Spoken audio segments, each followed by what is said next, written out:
Senhor presidente, deputado Paulo Azzi, meus parabéns pela conquista dessa cadeira tão importante. Eu acredito que Vossa Excelência, como um homem democrático que é, conduzirá a CCJ da maneira mais cordial possível. Senhor presidente, nós estamos, infelizmente, nesses dias atuais, assistindo algo que, embora tenha um tom de seriedade, de verdade, mas parece um jogo de cartas marcadas. Às vezes parece até um espetáculo circense, uma verdadeira palhaçada, essa é a verdadeira palavra aqui. O julgamento de Jair Messias Bolsonaro. A pergunta não é mais se vão tentar derrubá-lo ou tentar prendê-lo. A pergunta agora é quando vão fazer isso. Porque nós, brasileiros, ainda achamos que tudo isso é sobre justiça, quando na verdade não é. Não é sobre justiça e nunca foi. É sobre controle. É sobre medo, é sobre deixar o aviso. Se você for contra um sistema macabro, um sistema canceroso, você será simplesmente destruído, destroçado, destronado. E a gente ainda chama isso hoje de democracia, isso é uma verdadeira piada. As pessoas podem não gostar do Bolsonaro, podem não gostar daquilo que ele representa, mas isso não vai nunca mudar os fatos. Estão tentando apagar um homem da história, estão tentando apagar a sua história, da própria história. Não por crime, mas por uma narrativa construída, uma narrativa contada dioturnamente, que a qualquer momento pode se tornar uma verdade. Eu participei da CPMI do 8 de janeiro, onde falava sobre o que é o alvo desse julgamento. Eu me lembro ali que a oposição, que éramos nós, fizemos um pedido para ouvirmos pessoas que estavam diretamente ligadas àquele ataque do 8 de janeiro, e nós fomos impedidos. Blindaram o general G. Dias, por exemplo, o pivô de toda essa história daquele momento. Não deixaram que nós convocássemos as Forças Armadas naquele momento. A pergunta que fica é, por quê? O Ministério da Justiça não nos liberou as imagens do dia 8 de janeiro.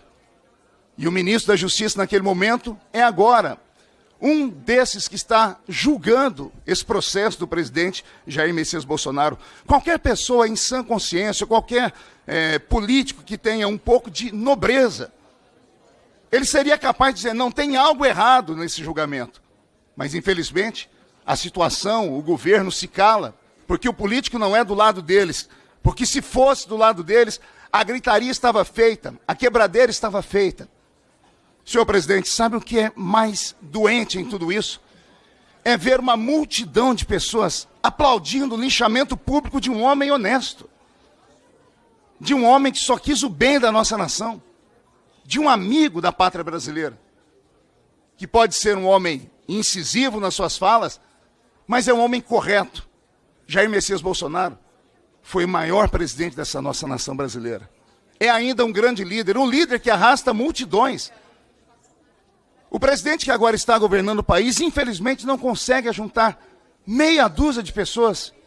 Inclusive, é até estranho saber que no momento desse julgamento tão importante, dizem que um dos mais importantes do Brasil, ele mais uma vez não está presente em Brasília. Dessa vez está lá no Japão, ao lado da sua esposa, que foi dias antes, e com uma comitiva gigantesca, vendendo ao mundo uma imagem de um país democrático, onde a democracia não existe, onde temos deputados presos por falarem.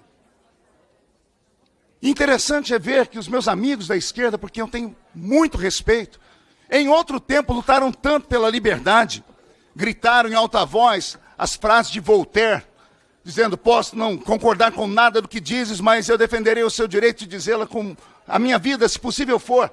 E agora temos outras pessoas que são de viés político diferente do deles, e a todo momento eles gritam, prisão, prisão, prisão. Ontem na UNB, uma faculdade com diretriz de esquerda, levaram pedidos de morte ao presidente Bolsonaro. Imagine, presidente, se isso tivesse lá o nome do Lula, morte ao Lula, a esquerda teria entrado em convulsão, mas como não é o Lula, é o nosso presidente Bolsonaro, é o nosso amigo, é o nosso capitão, por quem nós temos respeito, eles simplesmente se calam. Então a esquerda às vezes trabalha com uma hipocrisia maldita. Eles têm os negros deles, eles têm os homossexuais deles, eles têm os pensamentos deles. Quando a pessoa não fala a linguagem deles, a pessoa é defenestrada. ela é esculachada, ela é destruída, ela tem a sua reputação arrancada e jogada fora. E aí alguém vem me dizer que nós estamos num país democrático? Onde isso? Repito, isso é doentio. Ver essa gente aplaudindo o linchamento público, achando que isso é justiça. Ah, meu Deus. Mas, como é o cara que eles não gostam, como é a pessoa que colocou um pé na porta dizendo aqui não, aqui a ideologia de gênero não entra, aqui os nossos filhos serão protegidos, aqui a religião cristã tem que ser respeitada, aí, como é ele que está sendo julgado e possivelmente querem a prisão dele, vão chamar isso de democracia, vitória da democracia. Senhor presidente, isso não é política, é uma guerra cultural.